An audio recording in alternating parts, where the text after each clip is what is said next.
I like to challenge and question some of these things. Honestly, as a married father with 2 kids who are, in the army and in JC too now, I would say that if you still ask me, I would love to see myself as Qin Shi Huang, having many wives, and oftentimes stepping back and looking at how the women fight among each other. But that's, of course, my fantasies. But I really want to question. I agree with all that you said, and I believe a lot of these resonates with me, especially my call as a husband and my commitment as a dad. And we know that times really have changed a lot. I'm questioning, and I want to throw in several thoughts, because all of these conversations lay the essential of a society and the needs of our government, especially in terms of the economy as well. And we situate that from a societal standpoint, and you look at a personal standpoint. In the past, I would have many kids. I would spread my sperm, not spread my sperm, but I would inseminate as many children, that's wrong, get as many kids as I have in order to raise the stakes that they would survive and help me to work in my farm. But the fact is, as we look at the current climate, I'm sorry, but I'm not convinced of these, because there is a timely part of it and there is a timeless part of it. I agree with what you said, but if you ask me, and because I'm working with a lot of people beyond 24 to 38, right, I recognize that the self-preservation, the need for freedom, the need to breathe, right? And that's why the 4 dimensions of how people come together or choose not to have children. And that's why, even though in your survey, you said that there is a need for government to give more funding and help, but we realize, come on, that we have been doing that, and it hasn't been really working out that well. I want to contrast that with also a very similar study done earlier this year in the Scandinavian country. I always see Scandinavian as being more balanced. And same thing, the trends are congruent as well. There is a timeless value of marriage and children, but the timely dimensions of it's about me and my survival. It's about me having my freedom. It's about me loving somebody and sticking together, and if it doesn't work, let's go. And I can't put my hand to say, how do I shift that indicator? Okay, so please. Your question is, how do you shift that indicator? Thank Sorry, you. Can we have your name, please? My name is John. John. Thank you. Okay. Any thoughts from anyone on the panel? Sorry, I didn't understand the question. Sorry, so shift what? Shift our thinking? So because times as are I changing? understand it, what you were saying was that there's a timeless aspect to it, right? But there are certain things which are more, let's say, timely in that sense, which are more based on survival, based pretty much on practicalities, desires for independence, of course, other kinds of considerations as well, right? So question then, I think, is, if I can help to ask a question from there, is how do we then try to address these kinds of concerns, and how do we, in that sense, shift the needle in terms of attitudes towards marriage, in terms of aspirations towards marriage?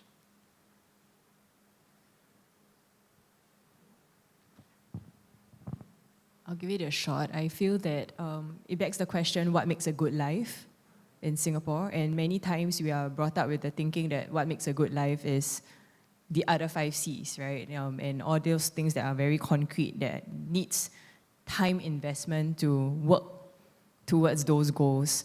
And hence, my proposition was really to shift the perspective that life goals are not necessarily these tangible material things, but the things that are intangible, the things that are immaterial but timeless. Yeah, and what shaping those life goals might look like is really also thinking about the quality of relationships that we would end our life with. And these are things that we do not take with us. I mean, the concrete things we cannot take with us, but at the end of the day, the quality of the relationships, the things, the legacy that we leave behind, these are things that are investments that we make into the relationships that we form, whether it's with our spouse or the children that we have. So in responding to, determining, let's say, encouraging others to consider having children, versus not having children intentionally. We are also brought up in a perspective that marriage is more like a cornerstone, capstone perspective. Like, I've achieved these life goals, I've achieved these milestones in my life, and hence I cap off my life with marriage. I cap off my life with children one day, if it happens. But what if actually marriage and family and having children is the cornerstone perspective? That means this is something core and fundamental to what makes me discover the aspects of my manhood and my womanhood, and then layer on the other aspects.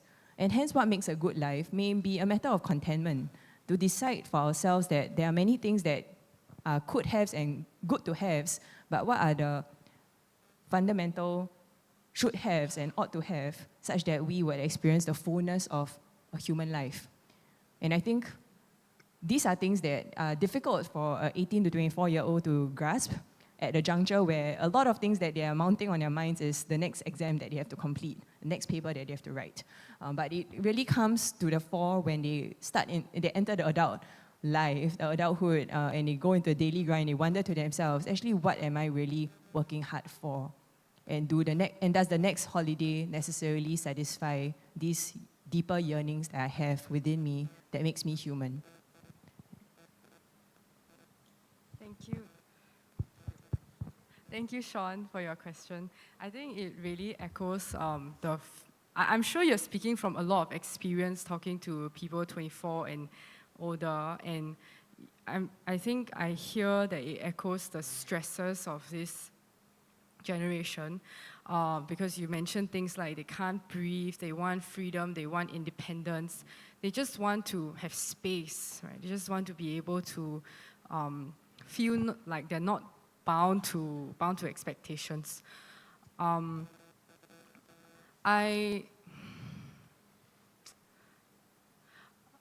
feel like I can only speak from my own experience.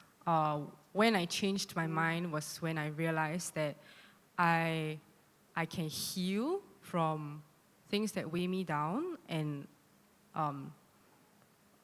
what I'm trying to say is I can heal from maybe trauma in childhood, and I discover that I am someone that is loved and is valuable, and from there I want to give. I want to have. I want to make life. I want to be part of new life. Yeah, I want to give without expecting that much in return. So I think we probably can't address it. I think we just have to address the person's experiences, and what I'm hearing in terms of these cries for freedom, independence, is actually maybe some experiences that they have not healed from.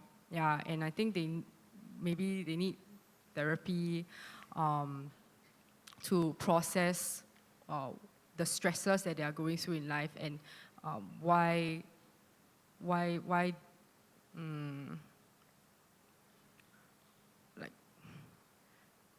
I think that's just my honest feelings. Like I feel for them, that they feel very afraid of raising children, afraid of losing freedom, and I think this is very real, and I think there is a time when people are ready, but